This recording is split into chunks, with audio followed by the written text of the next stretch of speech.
News room live sponsored by Chandragupta academy, top floor, Rama Govind palace, Rewa. नमस्कार, Vindhya times में आपका स्वागत है। विंध्य की 4 बड़ी खबरों के साथ हाजिर हुए हैं। पहली खबर की बात करते हैं। मध्य प्रदेश में पंचायत और निकाय चुनाव की सरगर्मियां तेज हो गई हैं। प्रत्याशी नामांकन दाखिल कर रहे हैं और इसी क्रम में आज रीवा जिले में बीजेपी से महापौर प्रत्याशी प्रबोध व्यास ने भी अपना नामांकन पत्र दाखिल किया। बीजेपी कार्यालय अटल कुंज से प्रबोध व्यास बीजेपी नेताओं के साथ निकले और कलेक्ट्रेट कार्यालय पहुंचे। वहां पर पूर्व मंत्री रीवा विधायक राजेंद्र शुक्ला, सांसद जनार्दन मिश्रा और तमाम बीजेपी के नेता, कार्यकर्ता और पदाधिकारी उनके साथ मौजूद रहे। पूरे जोरों शोरों के साथ अटल कुंज से भाजपा के तमाम कार्यकर्ता और पदाधिकारी निकले और प्रबोध व्यास का नामांकन पत्र दाखिल किया। पर्चा भरने से पहले जिले भर के पदाधिकारी व कार्यकर्ता इकट्ठा हुए थे और जुलूस निकालते हुए, जिंदाबाद के नारे लगाते हुए एडीएम कार्यालय तक तमाम कार्यकर्ता पहुंचे। इस दौरान सांसद जनार्दन मिश्रा, जिला अध्यक्ष अजय सिंह की मौजूदगी में भाजपा के महापौर पद के लिए कैंडिडेट ने पर्चा दाखिल किया। पर्चा भरने के बाद भाजपा से महापौर पद के कैंडिडेट प्रबोध व्यास ने मीडिया से बातचीत की। उन्होंने कहा कि जन जन तक केंद्र व राज्य में भाजपा सरकार द्वारा चलाई जा रही योजनाओं का लाभ पहुंचाएंगे। महापौर बनने के बाद प्रकाश, नाली, कचरा संग्रहण पर फोकस रहेगा। पूर्व महापौर के अधूरे कार्यों को पूरा किया जाएगा। और उन्होंने ये भी बोला कि मैं ज्यादा बोलने पर नहीं, करने पर विश्वास रखता हूं। तो इन्हीं शब्दों के साथ मीडिया कर्मियों से कैंडिडेट प्रबोध व्यास ने बातचीत की और आज नामांकन दाखिल किया। बढ़ते हैं दूसरी खबर की ओर। सतना से है दूसरी खबर।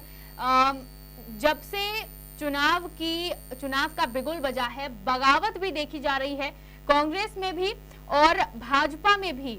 सतना से खबर आ रही है, भाजपा से एक बागी ने महापौर पद का पर्चा भर दिया है। भाजपा के पूर्व नगर अध्यक्ष एवं जिला उपाध्यक्ष रहे मनसुख पटेल ने निर्दलीय नामांकन दाखिल किया है। मनसुख अब से 23 वर्ष पहले 1999 में भाजपा के टिकट पर मेयर का चुनाव लड़ चुके हैं, लेकिन तब वे निर्दलीय प्रत्याशी डॉक्टर बीएल यादव से चुनाव हार गए थे।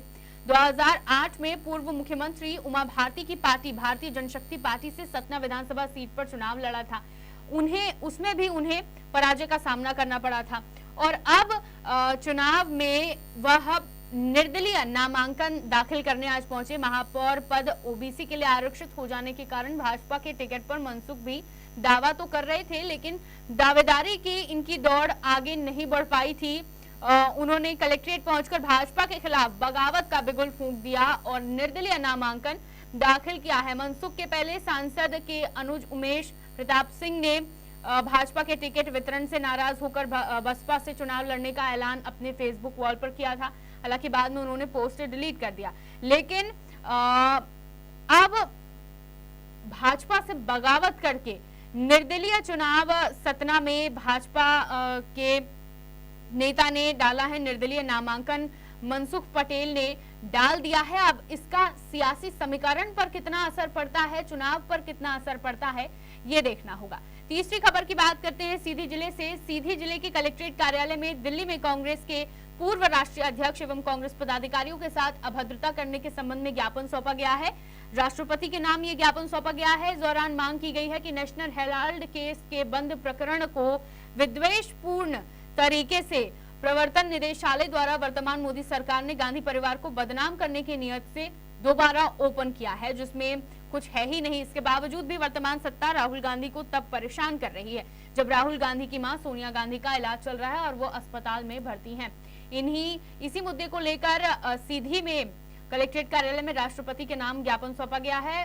कांग्रेसियों ने भाजपा सरकार पर इस दौरान जमकर निशाना साधा। उन्होंने कहा कि भारत सरकार केंद्रीय एजेंसियों का दुरुपयोग कर रही है। दिल्ली पुलिस कांग्रेस कार्यकर्ताओं के साथ बर्बरता कर रही है। भारत के लोकतंत्र में पहली बार कोई सत्ता इतनी निरंकुश हुई है कि शांतिपूर्ण धरना, आंदोलन इत्यादि को भी सहन नहीं कर पा रही है। जो मांगे हैं, आरोप लगाए गए हैं ज्ञापन में और इन आरोपों के साथ ज्ञापन सौंपा गया है। सीधी जिले में आज कांग्रेसियों ने राष्ट्रपति के नाम नेशनल हेराल्ड केस से जुड़ा मुद्दा, राहुल गांधी से ईडी की जो पूछताछ चल रही है, उन्होंने कहा कि इस केस में कुछ नहीं है, राहुल गांधी पर झूठे आरोप लगाए जा रहे हैं और इस मुद्दे को लेकर आज सीधी में कांग्रेसियों ने ज्ञापन सौंपा। बढ़ते हैं चौथी और आखिरी खबर की ओर, एक अजब गजब मामला सिंगरौली से सामने आया है। पंचायत चुनाव की जो हवा है ये हर जगह दिख रही है और अक्सर हमने देखा है कि चुनाव में अगर सीट आरक्षित होती है तो प्रत्याशी अपनी पत्नी को लड़वाते हैं चुनाव और फिर आगे का जो प्रक्रिया होती है वो पूरी होती है। एक अजब गजब मामला सिंगरौली से सामने आया है। सिंगरौली जिले में एक पंचायत सचिव की 3 पत्नियां हैं और तीनों ही पंचायत चुनाव लड़ रही हैं। जब तीनों पत्नियों ने नामांकन दाखिल किया तो लोग हैरान रह गए कि पंचायत सचिव की तीनों पत्नियां एक साथ चुनावी रण मैदान में उतर रही हैं। हालांकि तीनों अलग अलग पंचायत से चुनावी रण के मैदान में जंग जीतने के लिए उतरी हैं। एक पत्नी जनपद सदस्य तो दूसरी व तीसरी सरपंच पद के लिए चुनाव के लिए नामांकन दाखिल कर चुकी हैं। बताया जा रहा है कि सिंगरौली जिले के जनपद पंचायत देवसर अंतर्गत घोघरा पंचायत के सचिव सुखराम सिंह की 3 पत्नियां हैं।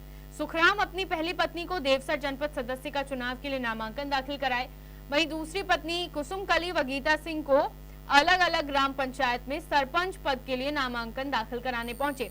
इस मामले में एक नया मोड़ तब आ गया जब जनपद सीईओ बीके सिंह ने हिंदू अधिनियम के विरुद्ध जाकर तीनों को दस्तावेज में पत्नी बताने को लेकर नोटिस थमा दिया। हालांकि अभी तक नामांकन खारिज नहीं किया गया है, जो कि रिटर्निंग अधिकारी की कार्यशैली पर भी सवाल खड़े करते हैं। इस मामले में आईएएस देवसर एसडीएम आकाश सिंह ने कहा कि इसमें किसी पत्नी को शिकायत नहीं है। अगर कोई शिकायत होती तो जरूर कार्यवाही की जाती, लेकिन किसी तरह की कोई शिकायत पत्नियों द्वारा नहीं की गई है और न ही उन्हें कोई शिकायत है। अभी तक नामांकन खारिज भी नहीं किया गया है, यानी तीनों ही पत्नियां सचिव की चुनाव लड़ सकती हैं। एक अजीबोगरीब मामला सिंगरौली जिले से सामने आया है, जहां पर पंचायत सचिव की 3 पत्नियां और तीनों ही चुनावी मैदान में उतर गई हैं। आज की विंध्य की 4 बड़ी खबरें। तमाम खबरों के लिए देखते रहिए विंध्या टाइम्स। बहुत बहुत धन्यवाद। News room live sponsored by Chandragupta academy, top floor, Rama Govind palace, Rewa.